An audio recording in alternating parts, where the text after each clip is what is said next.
Respond strongly to Mr. Milosevic's continuing campaign of inhumane violence against the Kosovar Albanian people. That is what we intend to do. Thank you very much. Is the bombing driving the atrocities now, sir? Is the Allied bombing driving the atrocities, sir? Is Milosevic a war criminal, Mr. President?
You see the President on Marine One taking off for Camp David this afternoon.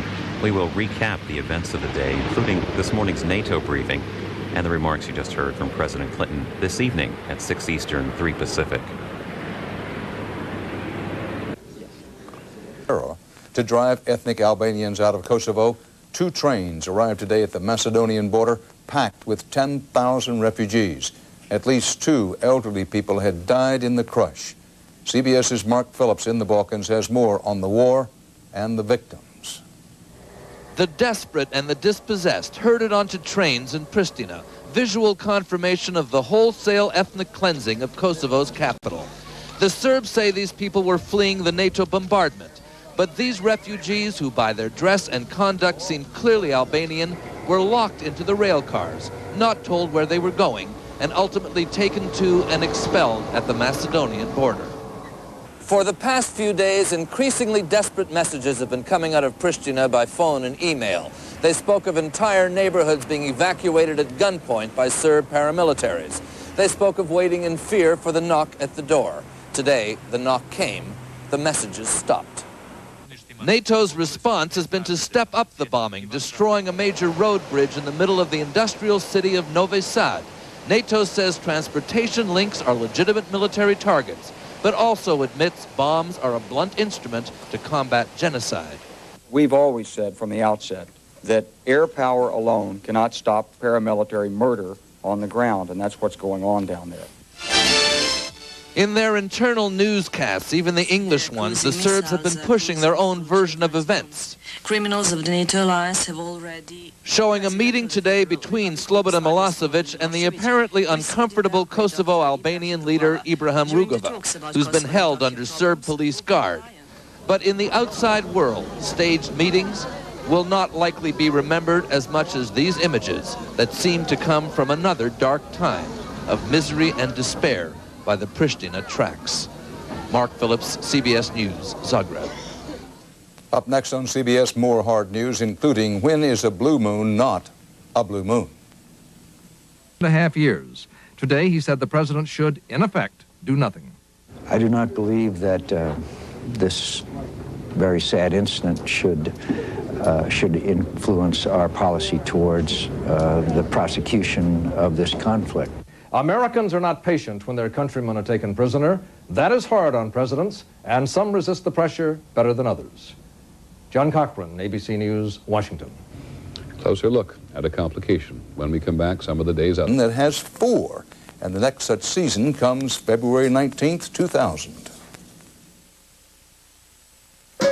NBC's Kevin Tibbles tonight in the Albanian capital, Tirana.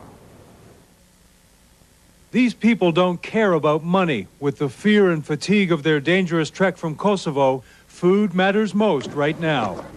And in this gymnasium, now a refugee center, a piece of bread is the most important thing in the world. If you can imagine something so simple, something that we all take for granted, all of a sudden becomes so desperately needed. 34-year-old Jeff Rowland from Washington, D.C. works for the UN's World Food Program. The mission to feed the refugees, with 30 tons of emergency food rushed to Albania. Local bakeries hired to work around the clock, baking 70,000 loaves in 4 days. Local trucks deliver it to the dozens of overcrowded camps set up around Albania's capital, Tirana. More than 100,000 hungry people in less than a week. Families torn apart, fathers, husbands, and sons missing. So you're talking kids and women. And it hits home. I mean, it hits home. Yet, in the middle of all this misery, these people are considered the lucky ones. And tonight, aid workers like Jeff Rowland are looking beyond the Albanian borders to people who don't have a bed or a piece of bread to eat. Rowland, who's worked in Africa and married with a young child, listens to the stories of horror and hopes he can somehow make a difference. When they see us handing bread out to them, it makes you feel good that you're actually doing something, that you're actually on the front line changing lives. They fled Kosovo for their lives. Now the hard work of strangers and a bit of food sends a message. For the moment, someone cares and they are safe. Kevin Tibbles, NBC News, Tirana, Albania. So to bring you up to date at this hour, 3 American soldiers are POWs in the hands of the Serbs and set to go before a military court. President Clinton says he is holding the Serbian dictator responsible for their safety. NATO airstrikes have taken out a major bridge over the Danube, and the refugee exodus is exploding. Huge numbers streaming out of Kosovo, so many more still coming. That's nightly news for this Thursday. Of the latest on Operation Allied Force throughout the night on this NBC station. Phony trial about called a court-martial is just ridiculous. President Clinton, visiting military personnel and families at Norfolk Naval Air Station, called for the soldiers' immediate release. President Milosevic should make no mistake. We will hold him and his government responsible for their safety and for their well-being. Families of the captured Americans say the president's speech gave them hope. They describe soldiers who deserve nothing less than their safe return. Chris is a very special American and an incredibly proud soldier, and we're very proud of him. And with 3 Americans in captivity tonight, the U.S. is beefing up its forces, including the addition of 3 ships capable of firing Tomahawk cruise missiles. The Pentagon also says it's adding 13 stealth fighter jets, bringing the total number of U.S. aircraft in the region to 220. Reporting live in Washington, I'm Monica Schumann. Now back to you. And the Pentagon has released a transcript now, the final radio transmission of those captured soldiers. Now, one of the soldiers said, quote, "We're in contact, we're taking direct fire." And then he said, quote, "We're trapped, they're all around us, we can't get out." And that was the last contact that the commanders had with those 3 men. Well, the president may not have complete support from Congress for his actions in Kosovo. 2nd District Congressman Mike Simpson says he questions putting American forces under UN control, especially after 3 soldiers were captured. But he says the Yugoslav president should not take comfort in the fact that Congress is divided on this issue. He ought to know that whether or not we support what's going on in Yugoslavia in this country, we do stand united behind our military men, and we will do whatever is necessary to get them out. And Simpson says he would not support the commitment of ground troops at this time. Well, most of us like a white Christmas, a white Easter.